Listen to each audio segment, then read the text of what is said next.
Good evening. Good evening. Good evening and welcome to Chicago Public Library. My name is Jennifer Lezak. I'm the coordinator of special projects in the Adult Services Department here. And on behalf of everyone at CPL, welcome, and we're so glad you're here. Before we begin, just a few quick announcements. First, please silence your cell phones. Books are available for purchase in the lobby, and the authors will be signing copies at the conclusion of tonight's program.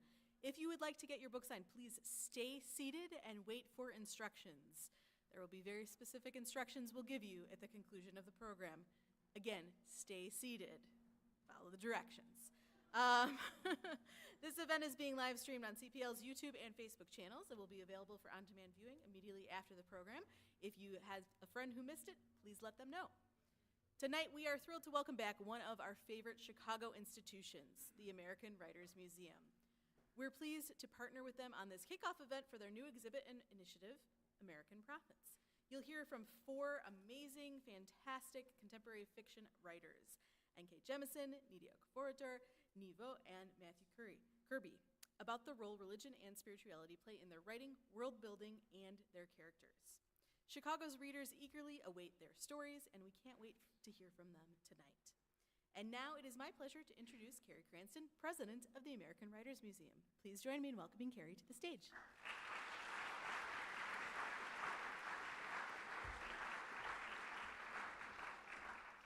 Hi, everybody. How are we doing tonight? Good? All right. I'm going to try and keep my remarks as brief as possible so that you can have as much time as possible with their authors tonight. We're very excited to have such a wonderful panel to help us kick off what is a new initiative for us. I just wanted to stop and take 2 minutes for anybody in here who has never been to the American Writers Museum. You can raise your hand. Okay, now I'm going to make fun of you. No, I'm just kidding. Please come visit the American Writers Museum. If you're here tonight, you may want to know that we have a special exhibit on gaming and writing. And I just walked Jemisin through it earlier today, and she was fangirling about the whole thing. So if you enjoy video games, role-playing games, or anything along that line, come visit and check out that exhibit, or come visit and check out the museum in general. Our museum is a fun and interactive space that celebrates American writing in all of its forms. We have really fun and engaging exhibits. We do all kinds of programming. We do some things remotely like this, but we often do programs in our museum. So if you're not on our mailing list, sign up, find out about author programs that are happening in our space. We've done programs here before. We like to do big events. We do a biennial festival every other year. We had one in 2024, 2022, and the next one will be in 2026, and we are looking forward to that as well.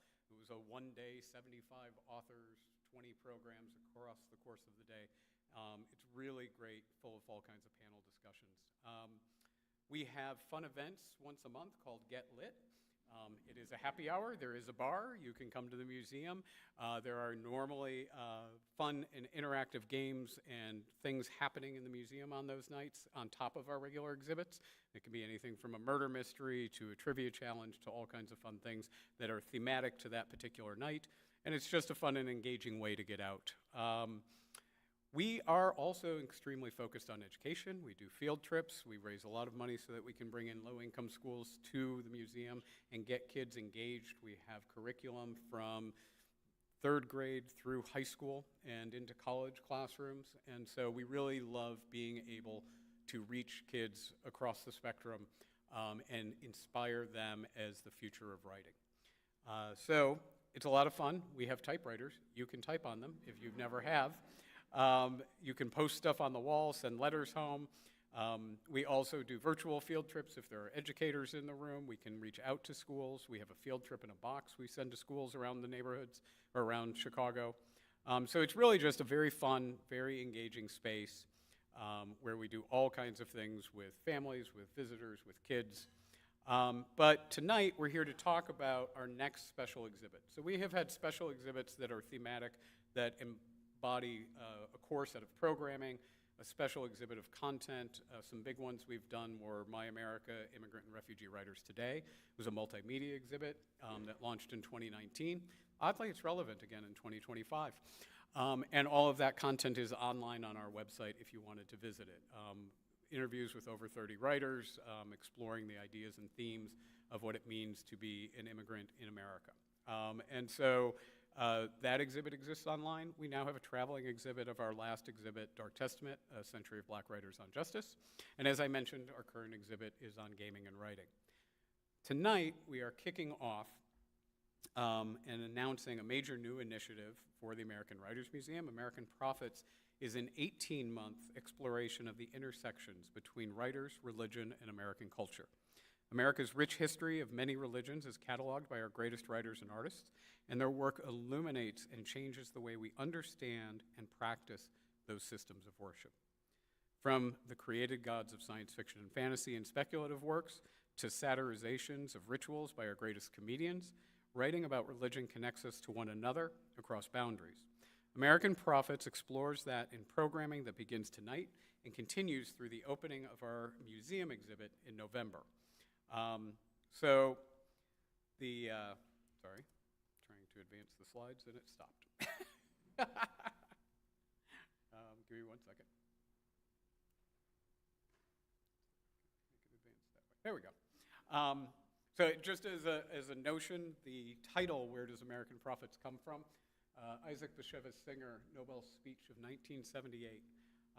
He was pointing to the idea that when we no longer have confidence in the leadership of our society, we look up to the writer, the master of words. They hope against hope for that the man of talent and sensitivity can perhaps rescue civilization, that maybe there's a spark of the prophet in the artist after all. He goes on to say that he fantasizes that literature is capable of bringing new horizons, new perspectives, philosophical, religious, aesthetical, and even social. And it is in the history of old Jewish literature, there was never any basic difference between the poet and the prophet. And from that, our new exhibit. So tonight, you're here for our Making Gods kickoff event. And coming up on May 15th, we are hosting comedy writer Dave Barry, who is releasing his first autobiography. And the connection there is that his father was a Presbyterian minister, and he's talking about how he went from that to being the class clown. On May 30th, we're having a program called The Last Supper. Author Paul Ely is looking at that period in the 1980s when religion and arts and culture really clashed. And then on June 23rd, we have Faith is Funny, comedy writers on God and religion. And that will include Peter Sagal, Negin Farsad, Kate Sidley, and Hari Kondabolu. So this is some of the programming that's coming up, and more programming will be announced throughout the year. And as I mentioned, the exhibit will open in November. The exhibit will span all areas of our museum. If you haven't been, then you don't know what this map means.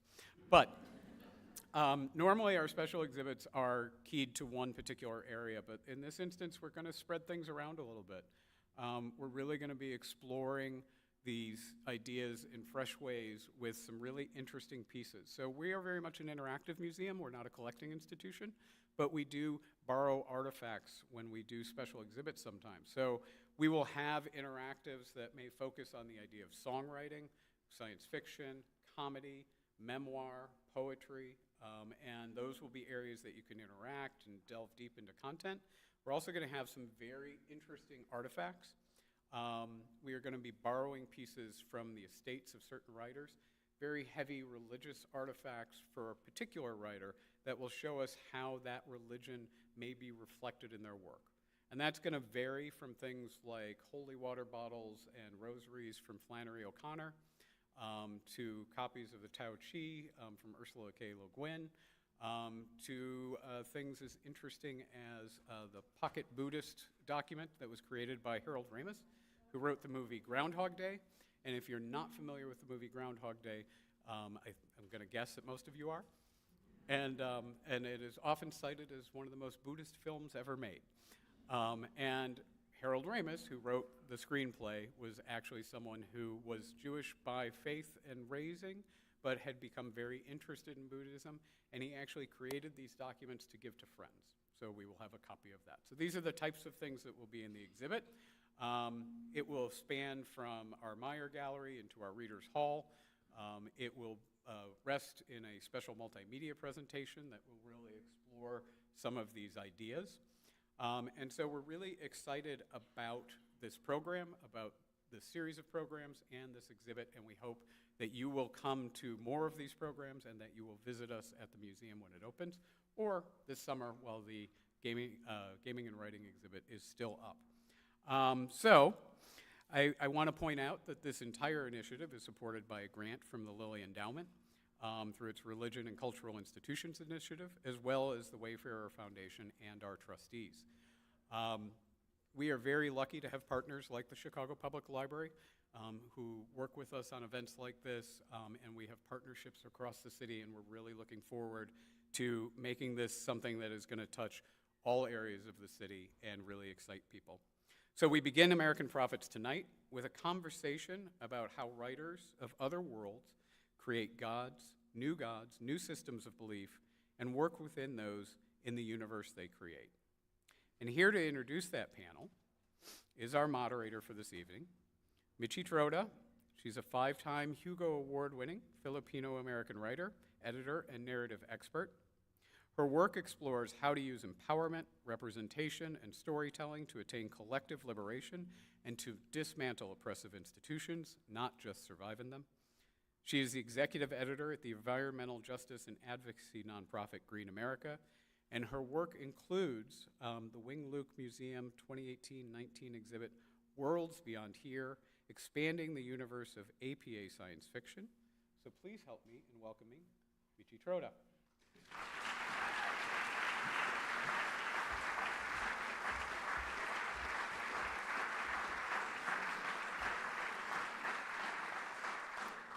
Wow, full house. Okay, I am so honored and thrilled to be able to introduce our speakers for the evening. We'll start first with N.K. Jemisin, who is a fantasy author and 2020 MacArthur Fellow, whose fiction has been recognized with multiple Hugo, Nebula, and Locus Awards. Most of her works have been optioned for television and film, and collectively, her novels, including the Broken Earth trilogy, have sold over 2 million copies. Her speculative works range widely in theme, though with repeated motifs: resistance and oppression, loneliness and belonging, and wouldn't it be cool if this one ridiculous thing happened?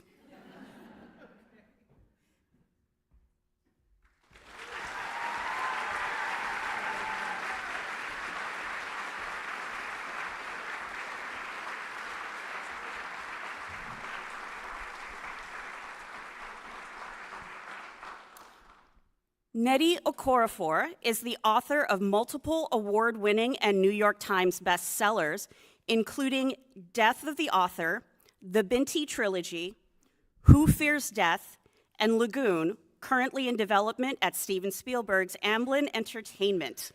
She has won every major prize in speculative fiction, including the World Fantasy, Nebula, and Eisner Awards, multiple Hugo Awards, and the Wole Soyinka Prize for Literature from Africa.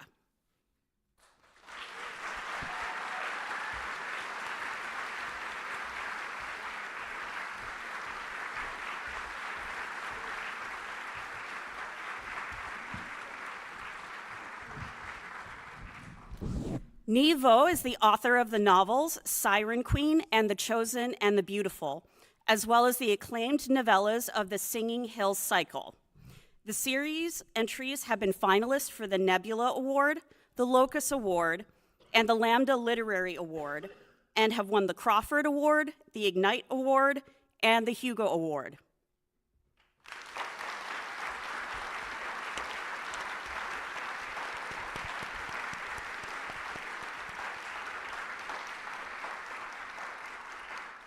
And last but not least, we have Matthew J. Kirby, who is the critically acclaimed and award-winning author of numerous books for young readers, including The Clockwork 3, Icefall, The Lost Kingdom, The Dark Gravity Sequence, and the Assassin's Creed series, Last Descendants, A Taste for Monsters, and Star Splitter. He's also written adult titles for Assassin's Creed and Diablo video game franchises.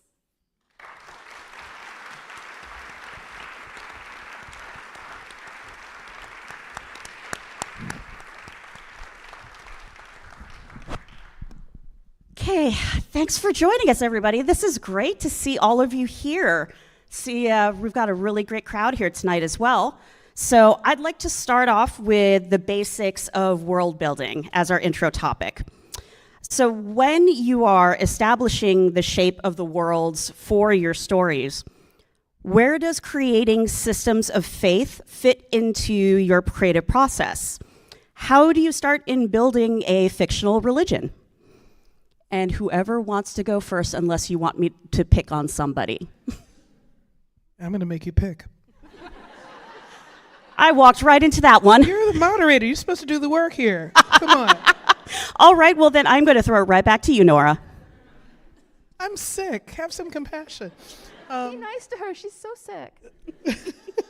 I apologize in advance. I had bronchitis, and I am okay-ish, but my voice is not what it should be. So, I mean, I can only speak to my own process and my own books that I've written. I don't know what other folks, and I'm curious to hear other folks' process. For me, it depends on whether I'm writing a setting that is religious or a setting in which religion is just part of the culture. So I guess theocratic versus, a setting where religion is sort of the core of the society versus just part of it. So for example, with my first two books that I actually wrote versus they weren't actually published first, the Dreamblood books, the Killing Moon and the Shadowed Sun, were set in an ancient Egypt-like setting in which religion was kind of the core of everything that they did. So I sat down and I designed the religion first. And the religion in their particular case was based on their cosmogony. When they looked up at the sky, that world was set on the moon of a gas giant. So when they looked up, they saw this giant thing in the sky with 4 bands of color across it. And that became the source of a lot of their creation myths, their magic system, everything. So they drew from the environment. But in other books that I've written where religion was just sort of part of what was happening, or in some cases religion represented an antagonistic relationship with nature and the divine, with the Broken Earth books, for example, where people believed that the earth was out to get them, then I built that religion kind of as I needed to illustrate that people hated God. And why, in this case, Earth. They viewed that as their God. So that's an example. Nghi, what about you?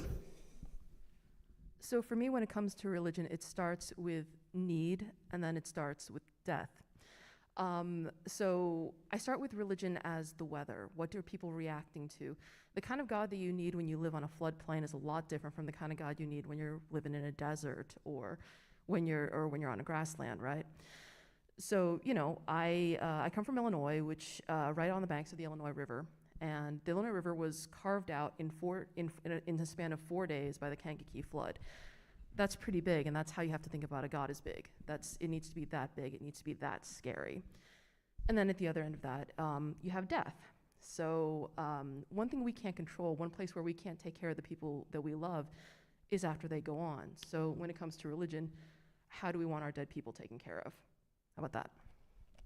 I think for Nnedi and Matthew, I'm particularly interested because the two of you also write for young adult and younger readers, not just adult readers.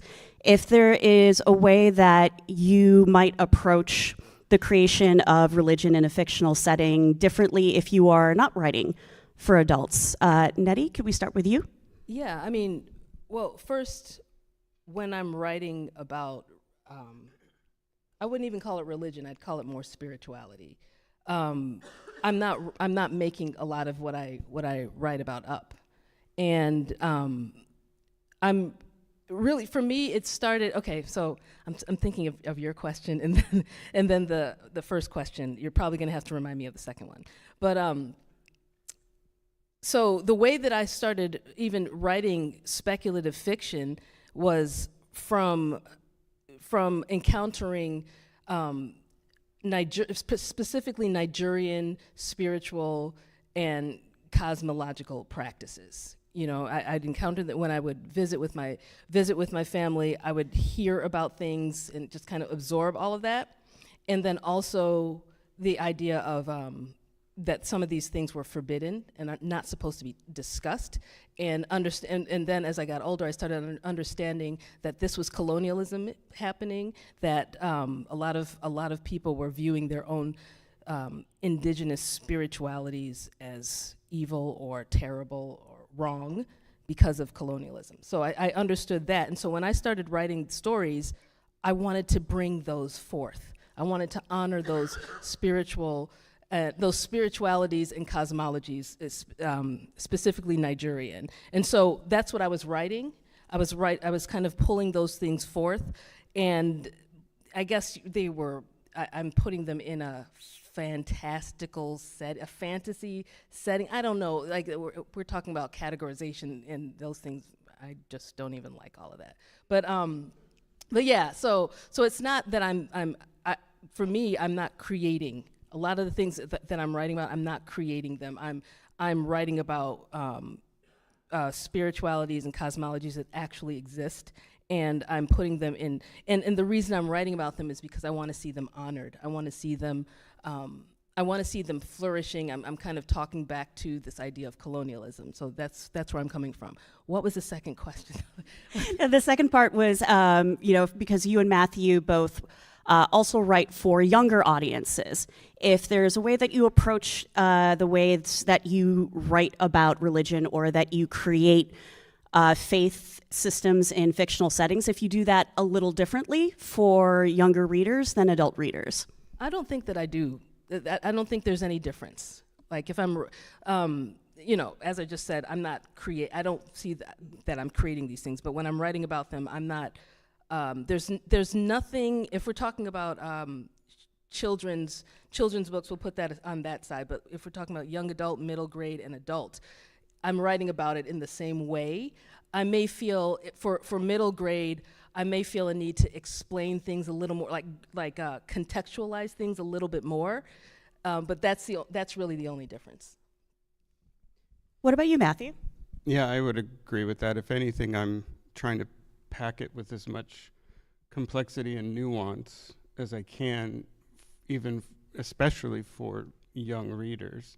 And the way I approach it, when it comes to various spiritual traditions that have shown up in my books, whether invented or not, religion operates at such a deep level culturally that I think of it in terms of like, what are the beliefs that are not questioned? They're considered self-evident, and in my stories, those are often being questioned, which I guess I hope young readers would take and perhaps apply to their own beliefs and biases that they might, not that they need to be discarded, but I think it's always good to reflect on those things that we don't reflect on. But I don't know that I would approach it any differently for children than I would adults, really. Okay, yeah, because I was wondering if there was a different, maybe not approach it differently, but if there are different things that you think about first and foremost that you would be talking about or want to emphasize, which I think you just, which both of you clarified very well. And I think this actually leads quite well into our next question. I am sure you have all probably seen, there is a meme that uses an iceberg to illustrate what we tend to think culture is about versus what actually encapsulates culture. Where at the tip of the iceberg is actually a small part of what we see versus the vastness of the actual iceberg below the surface. On the tip of the iceberg, we normally have things like decorative details, like clothing or food or customs, versus the structural details that we don't necessarily see but absolutely underpin the world that we live in, like systems of government, economies, and concepts of family. So when you are writing about spirituality, when you are creating a religion, how do you approach creating the decorative details versus the structural details? And I will toss this one over to Nghi first. As someone who really, really loves aesthetics, I will say that when I'm working in a purely fantasy setting, a lot of times I'm starting with the aesthetics, but the aesthetics needs a reason to be there. If you don't, just from a pure craft standpoint, you are going to get a very empty and hollow experience if you just have a bunch of pretty flags or a bunch of altars. You have to take that back. If you want the pretty ornaments, you have to work backwards to how they got there. And once again, this is a great place to start taking apart things like colonialism, imperialism. Why do we do that? Why does it look like that? Who gets to have it and who doesn't? And when you start unraveling it, when you start to pull it back and figure out, for example, why do you need an order of storytelling monks who are trying to keep things true? Why do you have those? And you start wondering, oh, for a long time ago, there was a huge need for them, and there's a reason they've been kicked off the continent. So when you start unraveling it, when you start going back from the aesthetics, which I think are a fine place to start, you're going to find some interesting truths when you start asking why, who can have what. How about that? Nora, what about you? I like to start with the common stories that I know the people in that culture all know.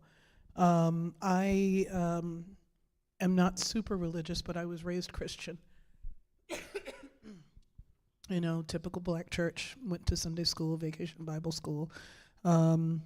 Miserable in vacation Bible school because it was summertime and I wanted to be somewhere else, and Grandma was like, no, you can learn about Jesus.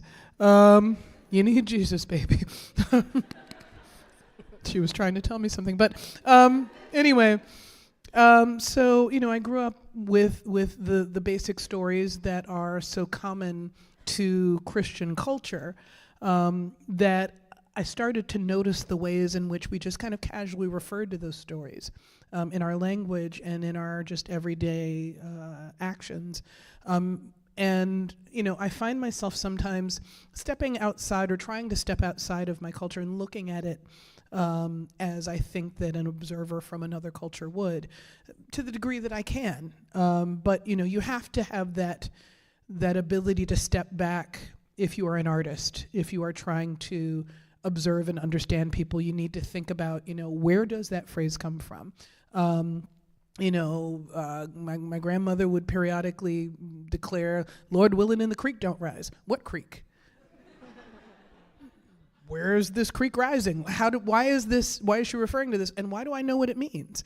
So things like that are those are the things that make a religion part of a culture, and those are the things that when you are trying to create a culture, you need to insert in order to show the depth to which that religion is inculcated within that culture.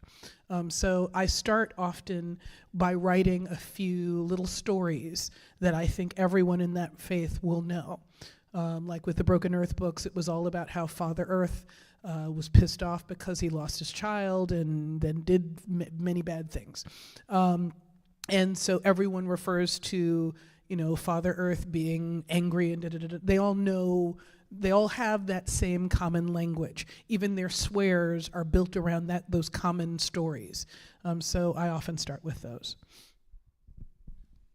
Yeah, Nnedi, so you were talking about how you are working with spiritual traditions that aren't necessarily fictional.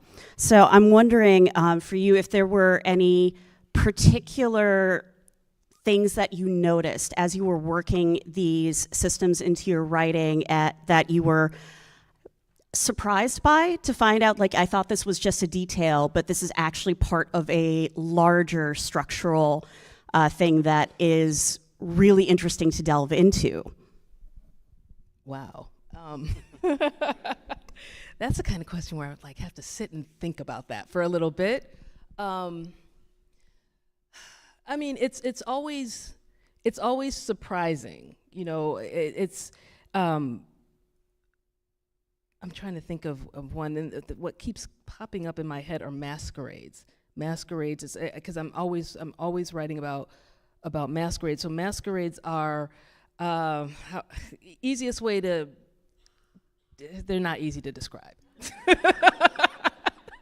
They're not easy to describe. I keep hitting this wall. They are almost every. I think I would venture to say every Black tradition has masquerades. I mean, just worldwide. That is part of it's originated. Yes, yes. And so masquerades are like manifestations of the spirits and the ancestors, right? So that's one layer of it. It's theater. Another layer of it is theater. It's theatrics.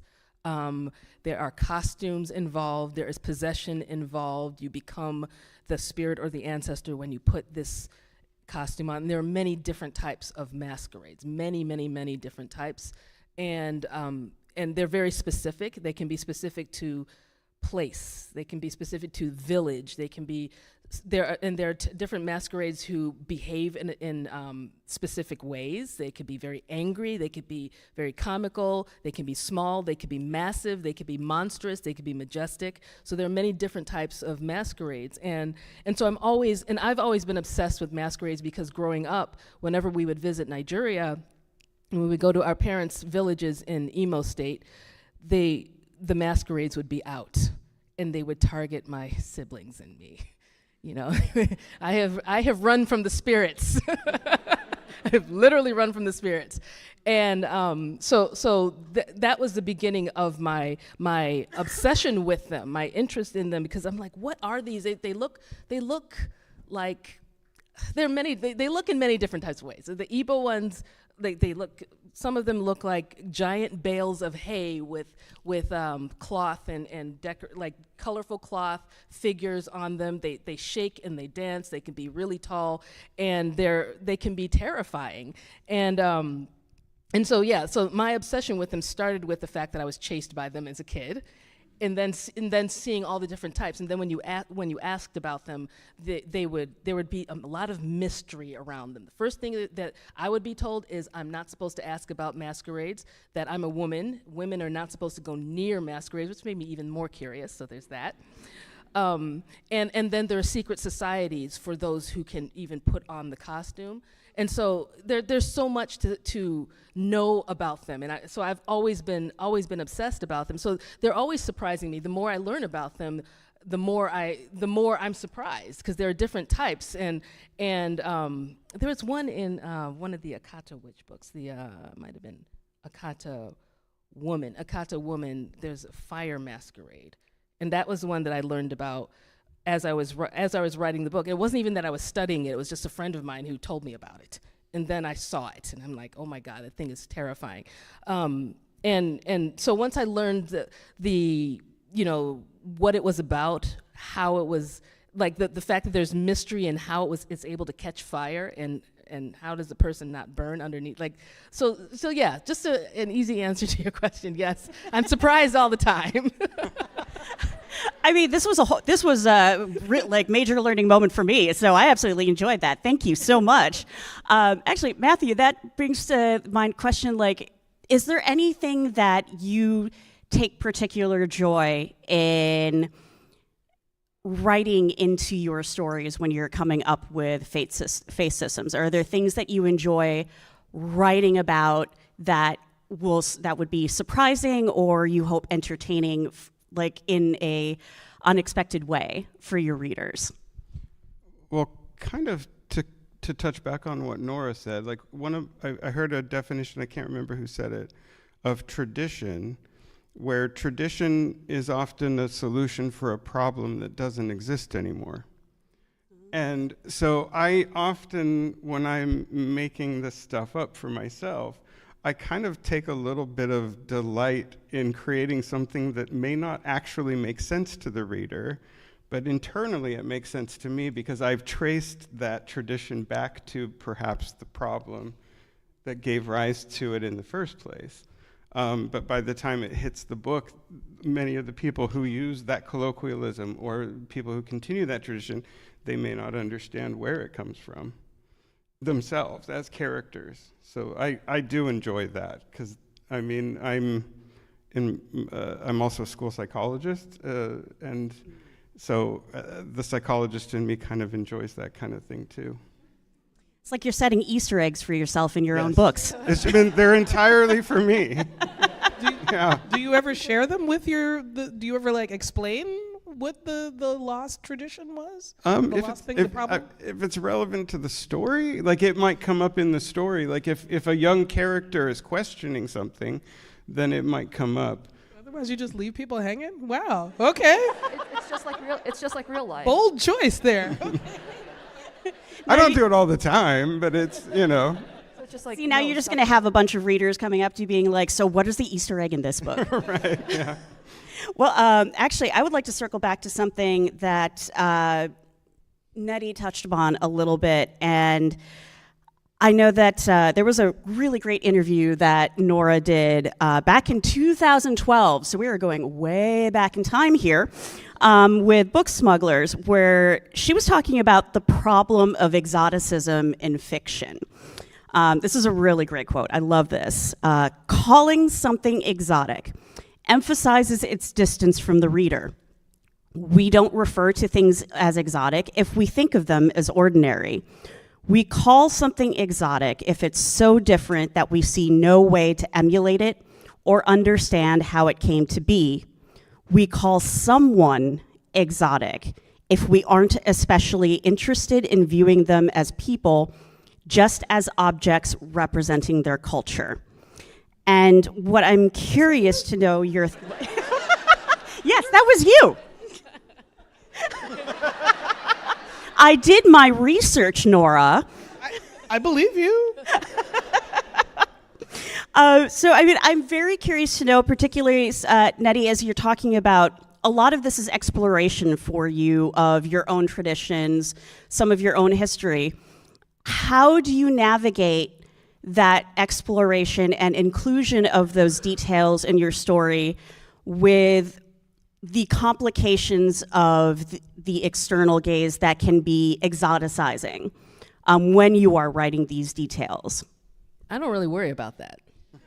I don't worry about it because it's I don't know, there's and I'm fully aware of it, but I kind of embrace it.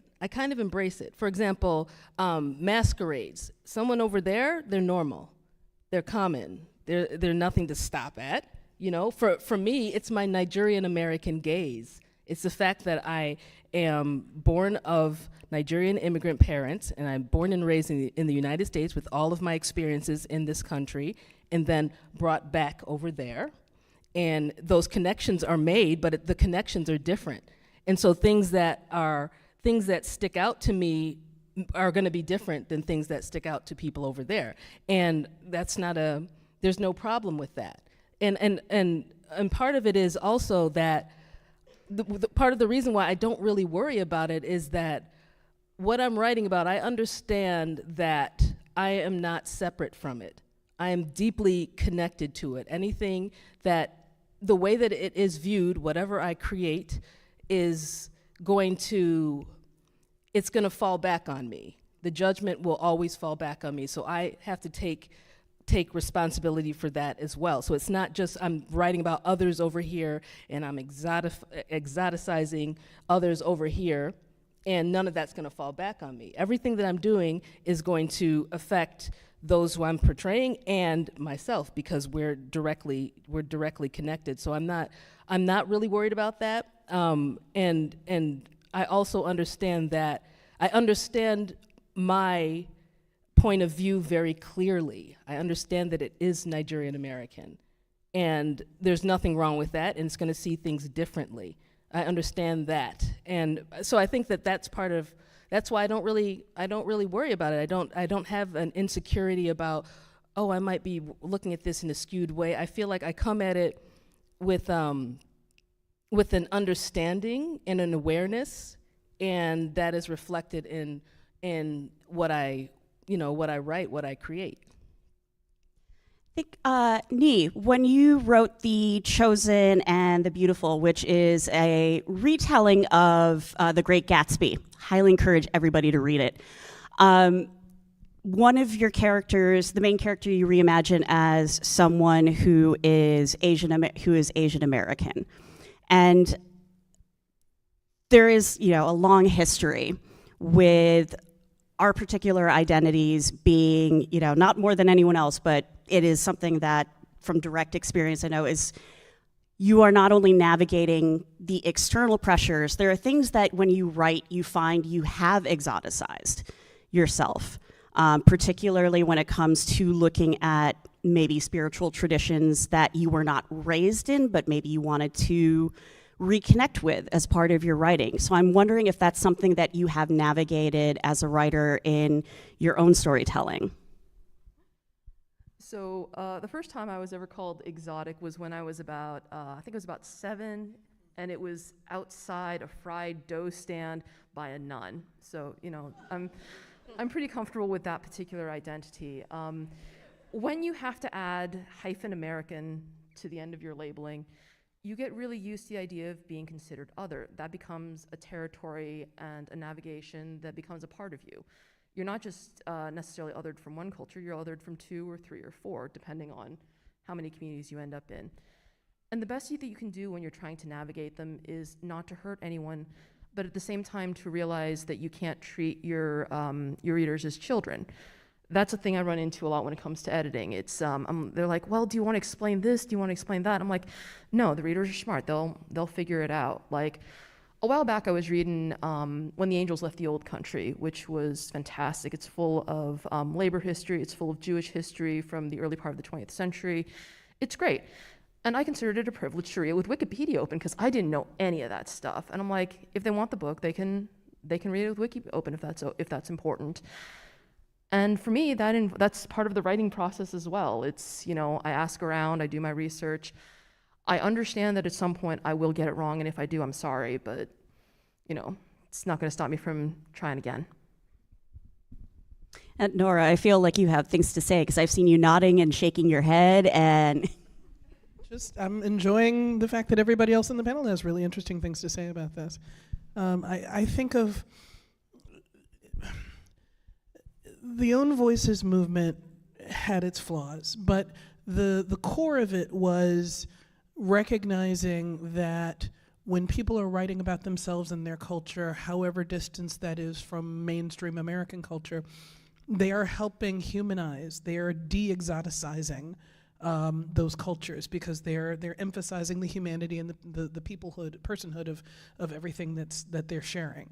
And I think that is one of the reasons why we're seeing such a big push on book bans right now, because the conservatives have realized, I don't want to start a whole to-do, but the conservatives have realized that their kids have been reading about people that aren't Trumpers, and that their kids are learning and understanding that those people are people too, and we can't have that. So, you know, I mean, it is the nature of what we all do that we are treading, you know, in waters sometimes that are outside of our own experience, but we're bringing those waters, well, that's mangling that metaphor. We are sharing those waters with the desert of American culture. just lean into the metaphor, Nora. Just lean into it. I had to do something. That was going somewhere really bad. Okay. Well, you did well. Okay. It's the cold medicine. I'm sorry. Actually, Matthew, I am wondering from a craft perspective, I think it might be interesting for other aspiring writers to know, when you were starting out, what were some of the things that you learned to be aware of in creating characters, creating cultures and such in ways that are not exoticizing? Were there things that you found you didn't expect you had to unlearn? Because I think learning from our mistakes is just as valuable as getting it right, if not more so on the first time around. So I would love to hear your perspective. Yeah, absolutely. I mean, something that I've always wanted to do in my writing is depict the world that I see. And so that includes diversity. Like, I want my world to reflect. I mean, I grew up with a dad in the military. I moved around a lot. I lived in a lot of different cultures. We were just talking about the Filipino food I enjoyed when I lived in Hawaii as a kid.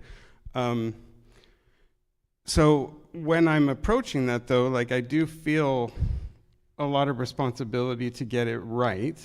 And there's that saying, don't be a tourist.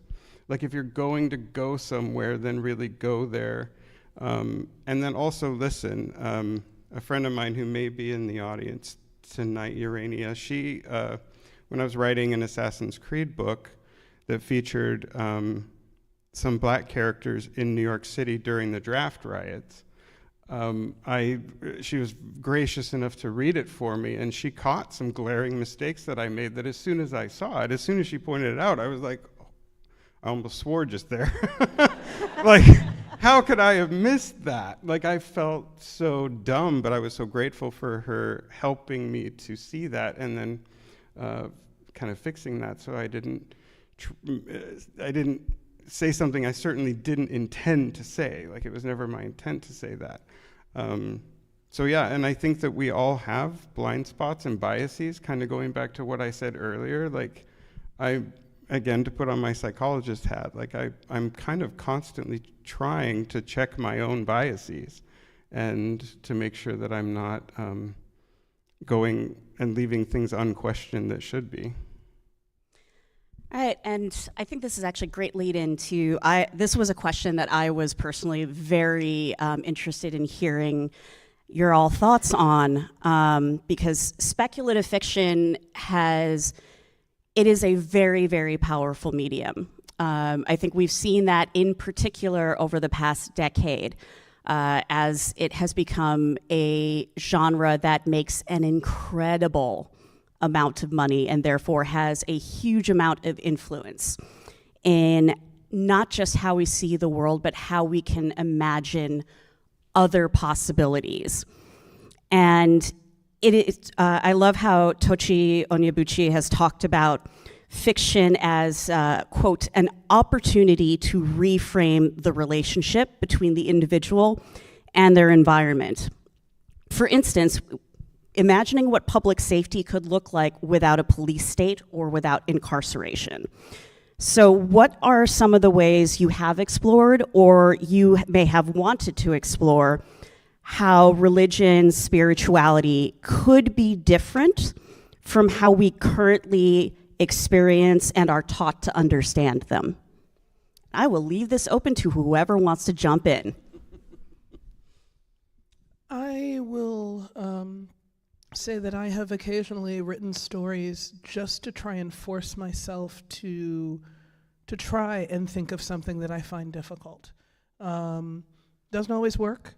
I think my most controversial short story is the one called The Ones Who Stay and Fight, which is in conversation with Ursula K. Le Guin's. That story haunted me for really? weeks. Wow. Whoa, okay. Yes.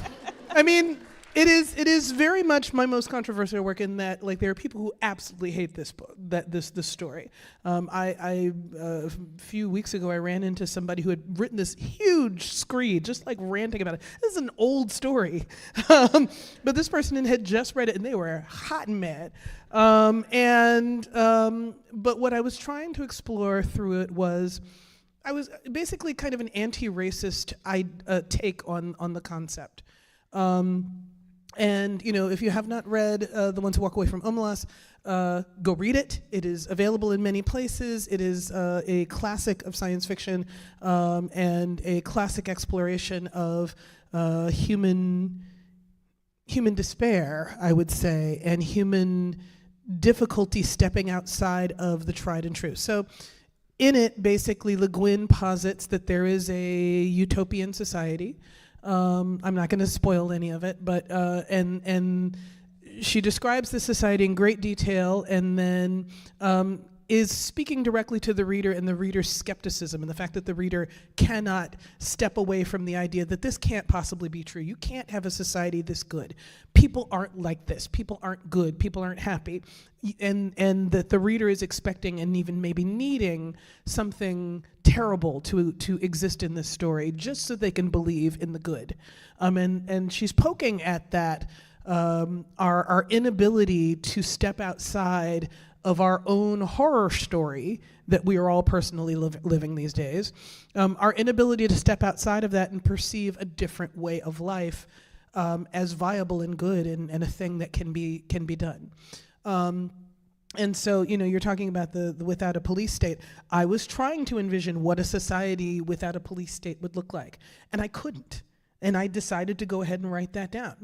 Was the fact that I kept coming back to somebody in this society has to do something policey.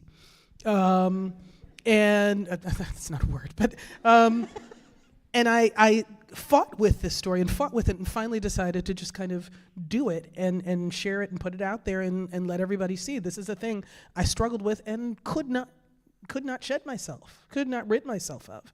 I wanted people to think about what that means, themselves. I wanted people to start trying to think of it themselves and nitpick what I did. It sounds like lots of people did so. But it's important that you start to realize your own limitations and your own hang-ups when you are trying to process other people's ways of life. Even when you're making up a religion from whole cloth, how you come up with that religion is dictated by how you gained knowledge and understanding of your own faith in a lot of cases. So it's important to just kind of recognize the frameworks that we are working within and the lenses that we are seeing through. And even if you can't get that lens out of the way, you got to know that it's there. So even when you're writing about religions that don't exist, you are still teaching your audience how to see. And maybe they will see farther than you, hopefully.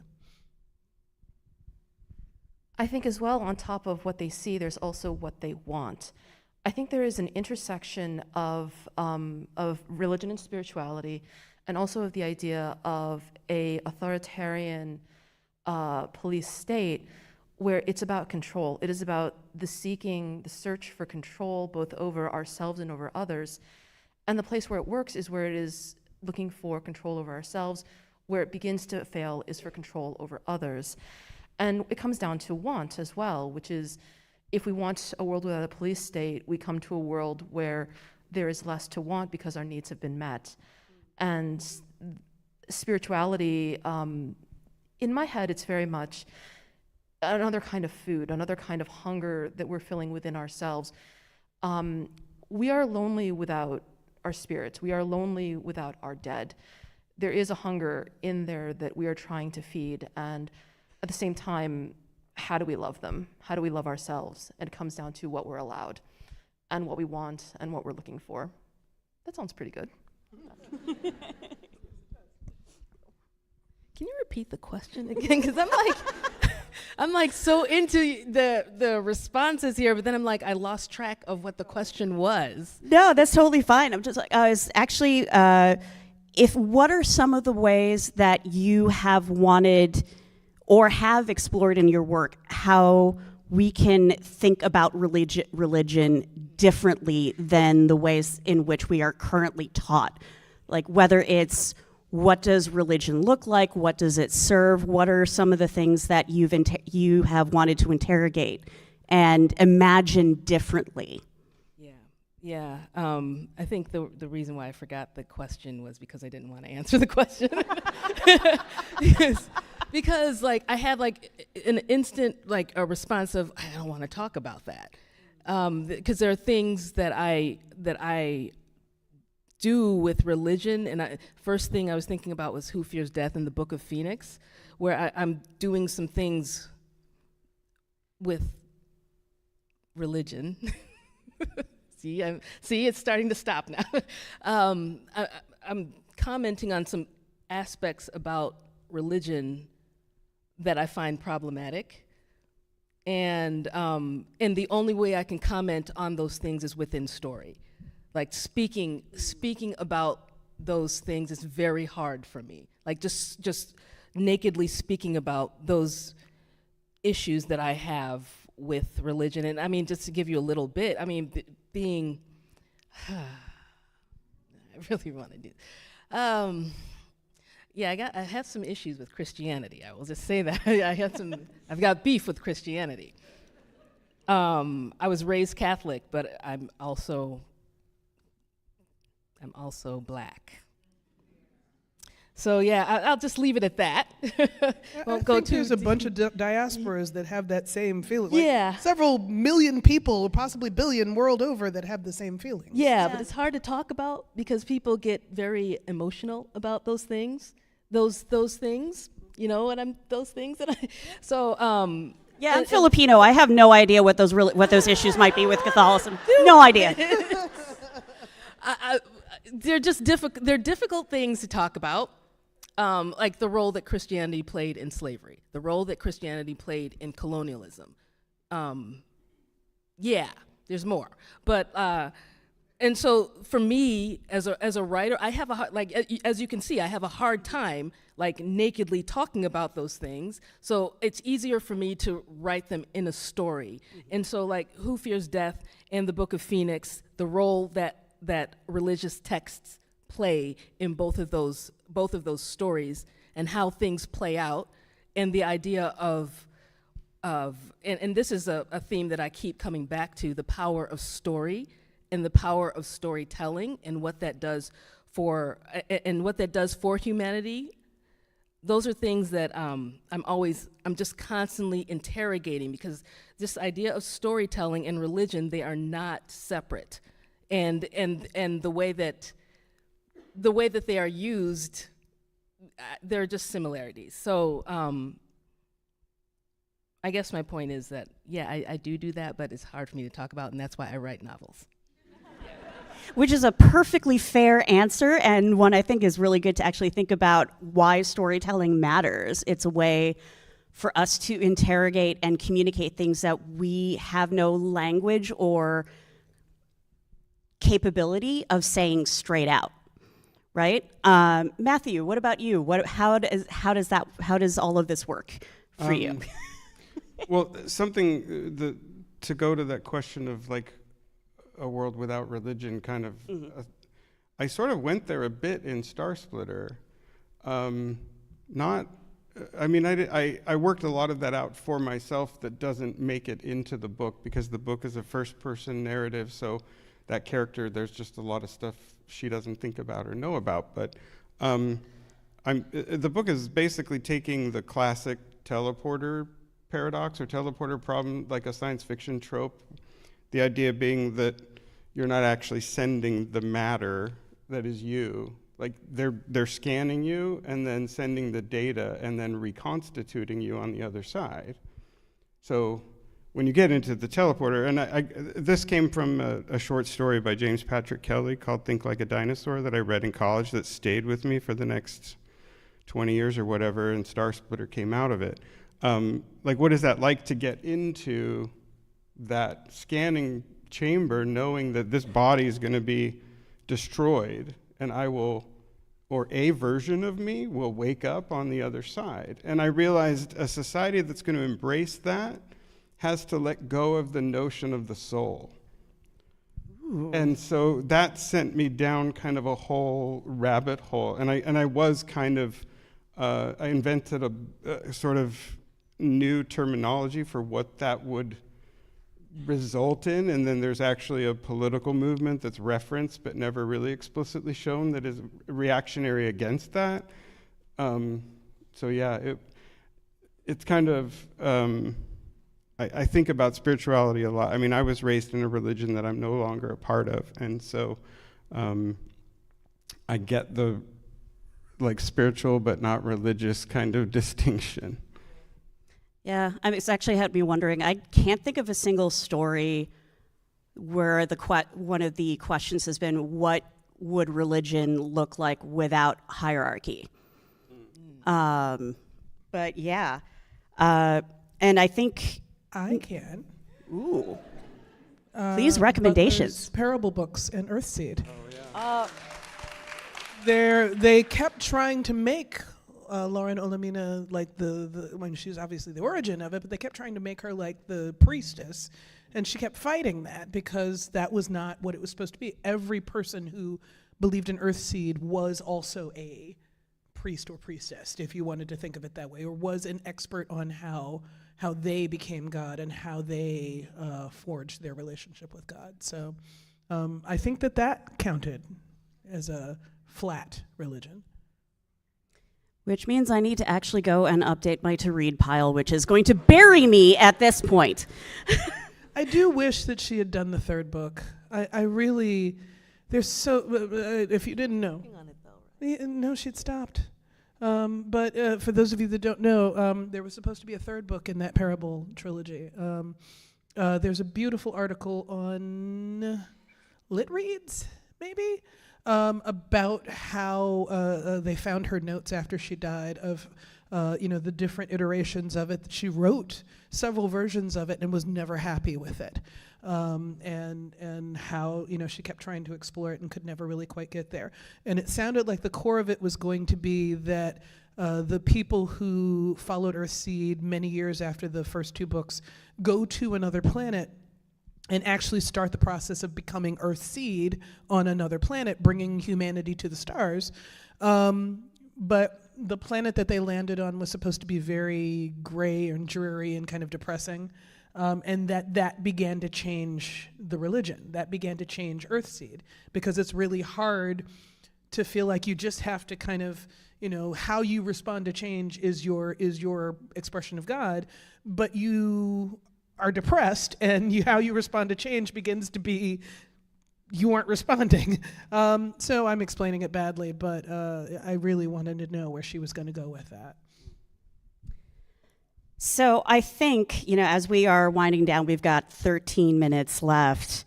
I think all of you at some point or another have talked about why it's important for us as readers, writers, editors, anyone who consumes these sort of stories, to not just think of them, there's no such thing as just entertainment, because we are not consuming this in a vacuum.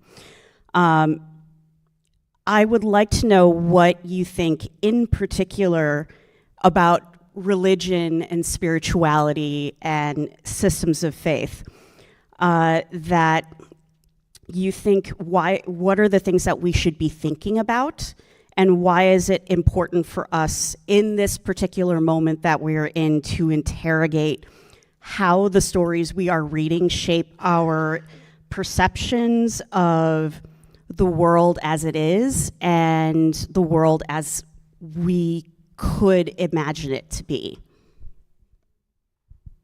That's a long question. Yeah, It's a really long I will say, the first thing that pops into my head, I have been doing a lot of thinking lately about the ways that we as a culture separate religion from life, and also separate spirituality from science, technology, etc. One of my first real encounters with spirituality but not religion was Carl Sagan, and Carl Sagan pointing out that we are all, the products, the building blocks of life come from the hearts of fallen stars. I mean, we are all made of star stuff, and that's religious. That is a not religious. I'm sorry. That is a spiritual belief that impacts how we as a society could think of ourselves. And it didn't get shared. It isn't being shared, and in some cases, it's considered blasphemous in some faiths. To say that we are the same stuff as a star, and so on. And I just wonder why we resist and separate and compartmentalize religion in the ways that we do. I have no conclusion for that statement. It's just a thing that I constantly think about.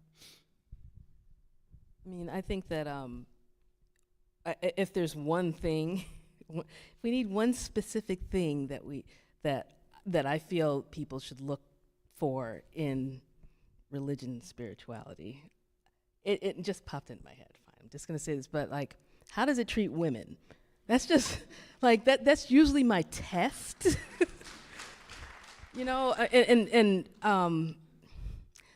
I am very, that's my test. If I see that women are treated as down here, once I see that, I basically dismiss the whole thing. It just, and it's, very often that I see it. I just, so that's my test. If you don't pass that test, you're not passing anything for me. So there's that. But I guess the advice that I would give is just to be open to just listening to all the different ways of thinking, even with the flaws. Even if I'm going to kind of contradict myself a little bit here, but even if it's got some issues with women, listen and kind of take it in. And because I just feel like the truth is in many voices. It's in the voice of many. So you have to be able to listen to all different types of thought, different types of spirituality, different types of religion. But like, when I say listen, it doesn't mean that you follow it. You have to follow it. I mean, that's something that I personally am very resistant to, this idea of following something. I like to observe. I like to take things in and then think about it and let it, and be open to letting it affect me. I don't have this need to let something consume me. And I think that like right now I'm seeing a lot of that where people need to be consumed by something. They need something that's going to tell them what to do, and where they can just sit back and follow that thing. They like to follow things. And I just that openness of just taking things in, taking different ways of thinking it, being comfortable around those who think differently. All of that I think is really, really important right now. So I think we come to religion first in a lot of ways. For a lot of us, it's a smack to the face, it's an extra bit of food, it's a charity box full of warm clothes for the winter that you never expected. But what comes after that usually is the story. Religion, spirituality is giving you a story to hang on to. And, my degree is, I actually have 2 degrees. None of them are in creative writing, but one of them is in media studies. The other one is in political science. And what those degrees teach you very quickly is everyone is telling you a story. And sometimes the story is as simple as, hey, the stove's hot, baby, don't touch it. And sometimes the story is, who's responsible for all the shit that's going on in your life? It's that guy over there. Yeah, we've all heard those, haven't we? And you need to be careful who is telling you this story and why are they telling you this story. And it doesn't matter if it's a fairy tale, it doesn't matter if you hear it at church, it doesn't matter if you hear it at temple. They're telling you a story and you need to figure out why. And you need to figure out what they're trying to get out of you. Do they want to make you feel like shit? Do they want you to understand that other people are shit? Are they just telling you that, hey, maybe everyone needs to be fed? That's probably the story you want to listen to. You want to follow that person. But at the end of the day, I don't believe we're stories. We're people. And that means that we get to judge stories. And we have to judge stories. And we have to judge our gods. And we have to judge our dead. That sounds like a really that deep was thing to end quite on. profound. I would totally echo that. Like if you're thinking about science and religion, which are often put in, as opposed, in opposition to one another, like they're both stories that describe our experience in ways that are made tolerable and or coherent. But the problem is they admit different sources of data and evidence. Like science and religion, those two experiences, and they rely on very different sources of data. Sometimes, again, going back to that, sometimes no data, sometimes it's treated as self-evident. But yeah, I totally love what you said about that, because I think anytime you are hearing a story, it's important to ask who and what is this story serving? Like, what does this story maintain? And should that be maintained?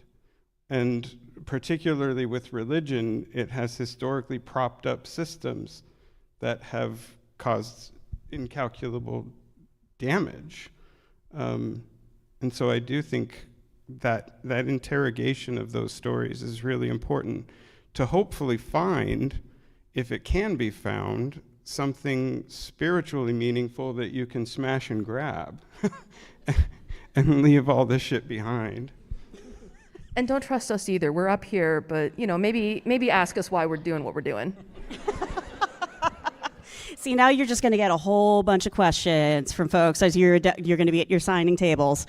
Okay, so we are down to our final minutes, and I would love to make sure you all have a chance to just sort of talk about what is a project or a piece of work that you have going on right now that you want to make sure that people know about. We're going to start with Matthew over here. Well, I'm currently working on a fantasy that I've been working on since I was basically in high school, but it's actually under contract now, so I have to finish it. But Star Splitter is my most recent novel, other than I've done some lore books for Diablo and things like that.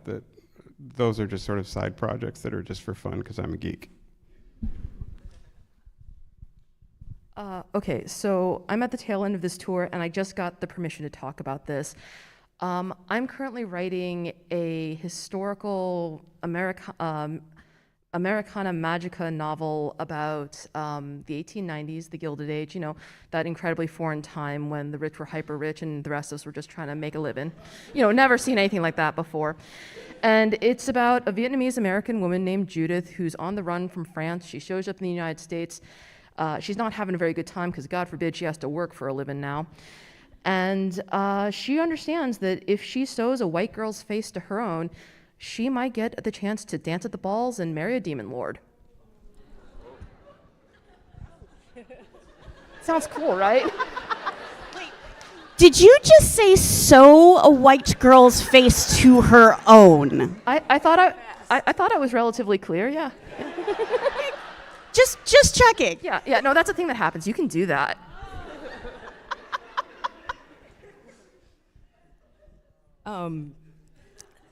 So I'll let that go. So I've been calling 2025 the Great Conjunction for me because I've got a lot of things coming out this year, or that have come out. And first, Death of the Author, my novel, came out in January, and that is, I guess, a Nigerian-American family saga and a post-human robot fable. So those two things. And so, yeah, that came out in January. Then in, and then I have the, later this month, April 20, later this month, the second book in my She Who Knows novella trilogy is coming out. It's called One Way Witch. And then, gosh, I can't remember all of them. Okay. And then okay, fine. Okay, it's a good problem. It's a good problem. I keep telling myself. And then in August, I have my graphic novel called The Space Cat coming out, which is about my cat. And then I think in September, I am the editor of the Best American Science Fiction and Fantasy Anthology, and that's coming out in September. Yeah. So 4 books coming out in 1 year. Yeah, it's a lot. The Great Conjunction. That's why I call it that. Yeah, you're not going to be busy at all. No, not at all. Nothing to do. Yeah. Okay, though. I am not actually working on very much at this moment. After doing 11 books in 10 years, I decided I was going to take a few years of a break. Good. I can't really stop myself from writing, so of course I'm still poking at things, but I'm allowing myself to write as, the mood takes me, as opposed to like, oh, every day I've got to do XYZ words. And it's been interesting to kind of loosen myself up like that. But I think the only thing that I'm really working on right now that is potentially viable is a short story, and if I can just get the core of it quite right. There's a short story that I'm working on right now about a woman who works at Waffle House. And she and her companions, she and the members of her night shift, periodically get snatched off to another dimension where they have to fight aliens. And in between, they come back and they're just living their lives. They're, trying to make ends meet. They're doing mutual aid. They're doing all kinds of stuff to take care of each other. And it's really just about what it's like to live with constant intrusions of just absolute batshittery in your life. I wonder where that's coming from. So if I can get it done, I think that will be my next short story. We'll see if I can manage to finish it off. Are we sure this is fiction? Because it sounds like the kind of thing that would I did happen. interview an actual Waffle House employee in order to understand more about what it was like, and what she told me made it sound like that was a pretty typical thing that happens. So, yeah.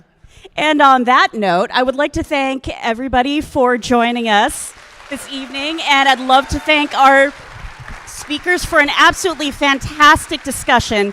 Thank you so much, and there will be directions for what to do afterward. One more round of applause for our wonderful authors. Thank you so much, Michi, for moderating. And thank you to our dear friends at the American Writers Museum, without which this event would not have happened.